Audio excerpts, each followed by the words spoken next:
So this is a monostable multivibrator circuit using 555 timer IC.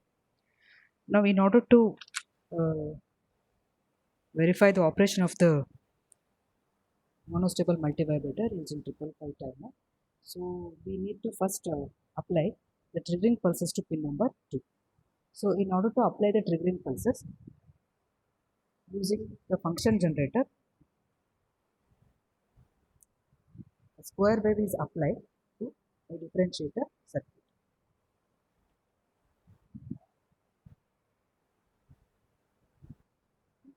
So now you can see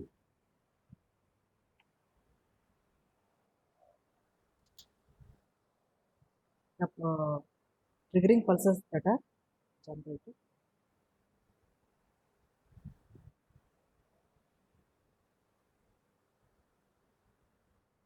So by varying the amplitude, you can see that the peak to peak level of the triggering pulses is also changed. Okay. So here a 10 kilohertz square wave is applied to generate these triggering pulses. Now these pulses are connected to pin number 2 of the 555 timer IC.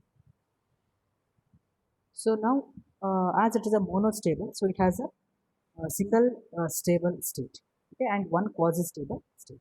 So before applying the triggering pulses, okay, the output is 0 here, but once the triggering pulses are applied, okay, in order to check the output, so first verify voltage across the capacitor which is connected to pin number 6. So across pin number 6, this is the signal. So this shows the charging and discharging of the capacitor connected at pin number 6, whose value is 0.01 microfarad. So the selection of this capacitor value, it is decided by the pulse width that is considered. Now in this experiment, the pulse width that has to be generated is 100 microseconds. That is, our aim is to generate a 100 microseconds pulse width. So therefore, accordingly, in the design, we have selected R equal to 10 kilo ohms and C is equal to 0.01 microfarad. So now we are verifying the voltage across the capacitor connected to pin number 6. And here it can be seen that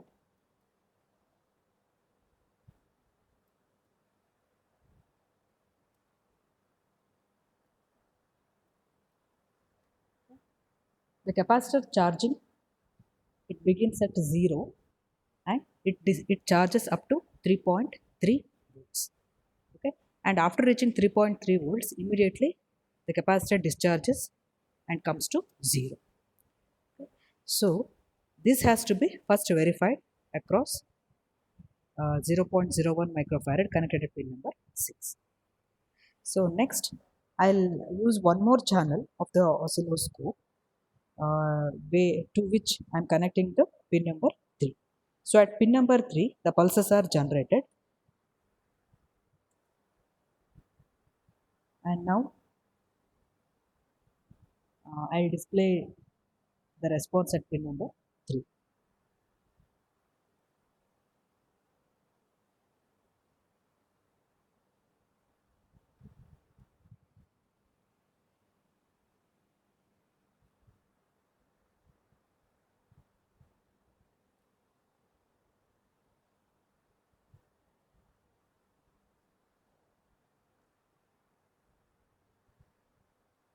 Okay.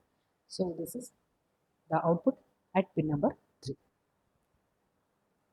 That is a series of pulses generated. Okay. And from the results, so we can see that as long as the capacitor is charging, okay, so as long as capacitor is charging, that is during the entire charging period, the output is high. Okay, the output is high. This can be verified. And once the capacitor discharges, the output will be 0. Okay, so this is seen here that so during discharging period, that is when voltage across capacitor is 0. So the pulse here, its value is also 0. Okay, so again when the capacitor charges, so again we are going to get one more pulse.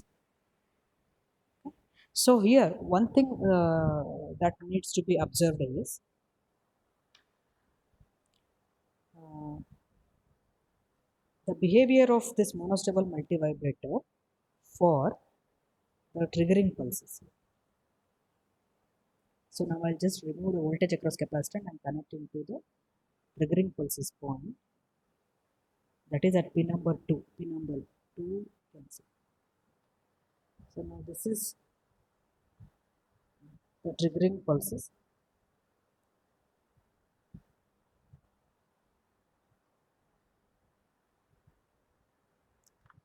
So these are the triggering pulses at pin number 2.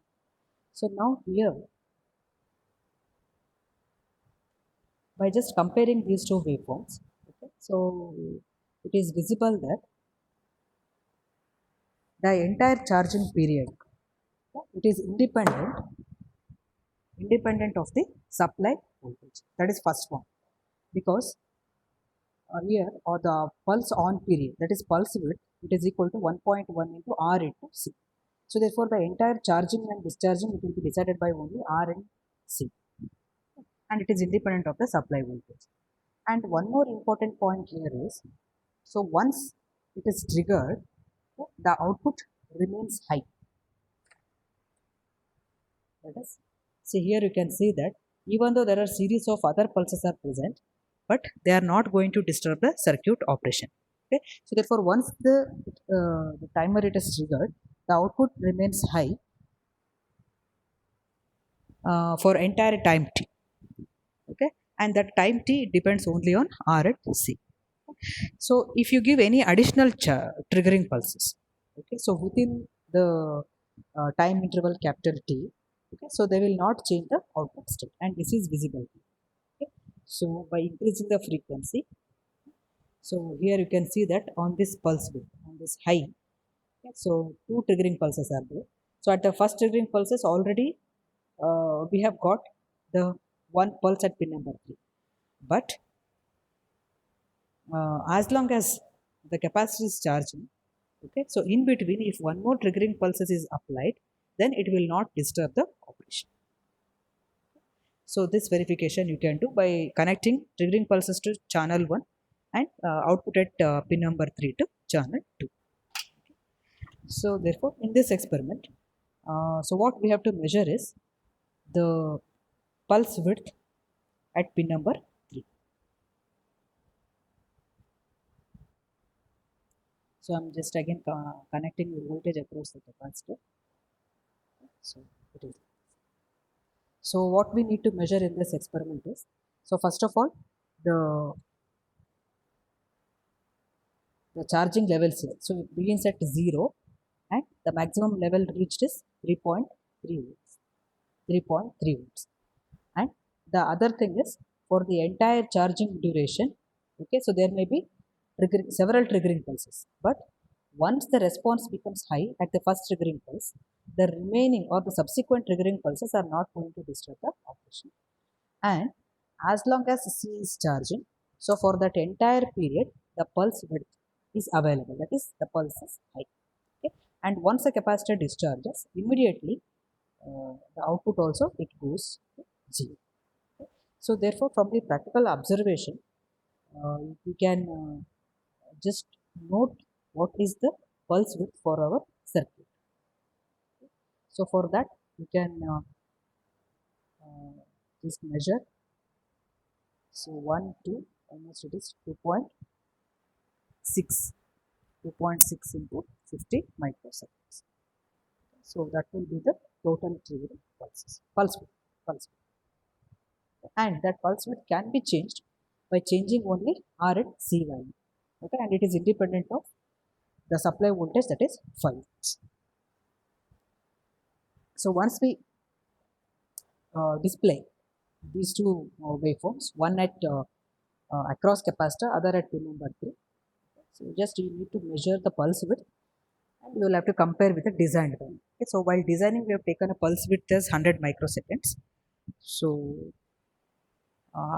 After obtaining the response at pin number 3, so you can measure what is this pulse width and just compare with the theoretical value. So this is what is the observation for this experiment.